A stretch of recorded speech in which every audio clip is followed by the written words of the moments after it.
Le verset du trône est composé de 9 phrases. Allons les découvrir ensemble. Phrase numéro 1, Allahu la ilaha illa huwa al-hayyul qayyum. Phrase numéro 2, La ta'khudhuhu sinatun wa la nawm. Phrase numéro 3, Lahu ma fis samawati wa ma fil ard. Phrase numéro 4, Man dhal ladhi yashfa'u 'indahu illa bi'idhnih.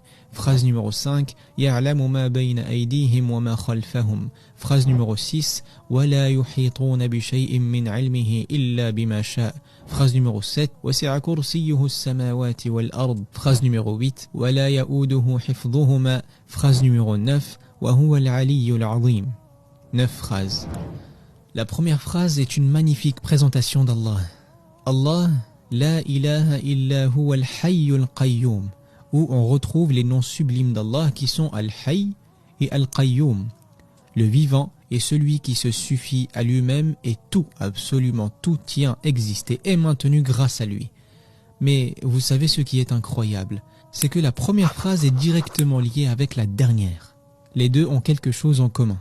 La 9e phrase, Wa huwa al-'aliyyul 'azim, combien de noms avons-nous encore ici?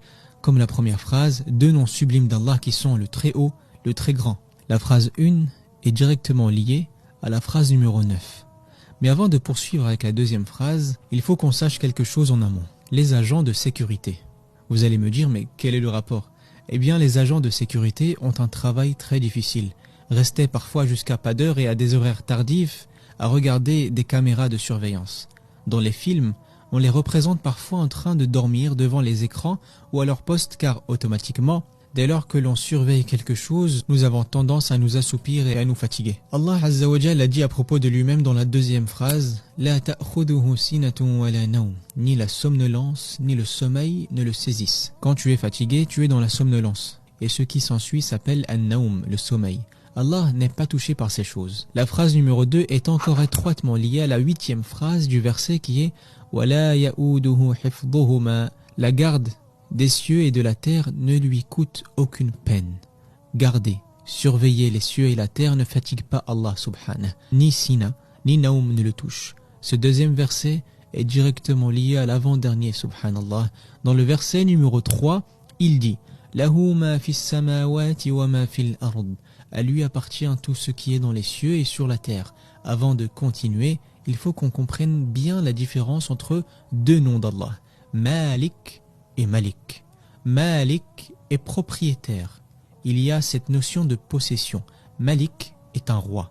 Bien que la différence nous semble infime entre les 2 notions, il y en a bien une. Vous êtes propriétaire lorsque vous possédez quelque chose.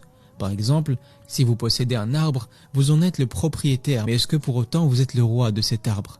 La royauté est le contrôle d'une population. La possession est le contrôle d'un objet. Il y a donc cette différence. Donc, quand Allah Ta'ala nous dit « Lahu ma fis samawati wa ma fil ard », il possède tout ce qui est dans les cieux et sur la terre. De quel nom nous parle Allah? De Malik, avec cette notion de possession. C'est donc la 3e phrase. Et que nous apprend la 7e phrase? « Wasi'a kursiyyuhu as-samawati wal ard ». Son trône, kursi, déborde des cieux et de la terre. Quand Allah nous parle ici de son trône, il nous parle donc de sa royauté. Ces 2 phrases sont liées et c'est un lien très fort que notre Seigneur a mis ici. Ce lien entre la 3e et la 7e phrase nous dit qu'il possède tout ce qu'il y a sur la terre, tout ce qu'il y a dans les cieux et il en est le roi. La 4e phrase est « Man dhal ladhi yashfa'u 'indahu illa bi'idhnih » Qui peut intercéder auprès de lui sans sa permission? Comprenons d'abord ce verset. Que veut dire intercession ici? Et qu'est-ce que shafa'a? Dans nos mots à nous, ce serait avoir des relations, avoir un agenda de personnes influentes ou encore avoir le bras long comme on dit. Par exemple, tu allais perdre ton travail mais ton oncle est manager. Il intercède en ta faveur et c'est réglé. Le jour du jugement, c'est lorsque quelqu'un proche d'Allah vient implorer le Seigneur de te pardonner et d'avoir pitié de toi. Qu'Allah Ta'ala nous compte parmi ceux qui auront la shafa'a du messager d'Allah alayhi salatu wassalam.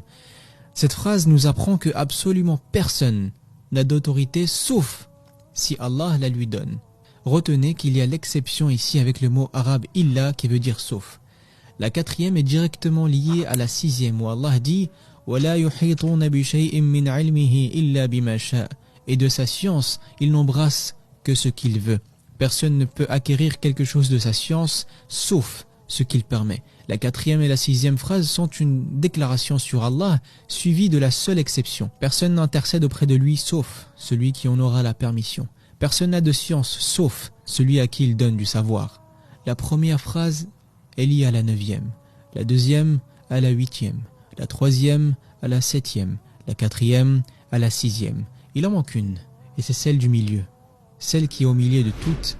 يَعْلَمُ مَا بَيْنَ أَيْدِيهِمْ وَمَا خَلْفَهُمْ. Littéralement, il sait ce qu'il y a devant eux et ce qu'il y a derrière eux. Il connaît leur passé et leur futur. Il sait ce qu'il y a au début du verset et ce qu'il y a à la fin. Subhanallah. Il a mis cette phrase au milieu, je sais ce qu'il y a devant et je sais ce qu'il y a derrière, un langage parfait, un livre qui émane bien du Seigneur de l'univers. Le Coran n'a pas fini de nous surprendre. Et si tu devais retenir une chose après avoir vu cette vidéo, c'est qu'il est important pour toi de méditer, de lire le Coran afin de baigner dans ces versets et goûter à toutes ses saveurs.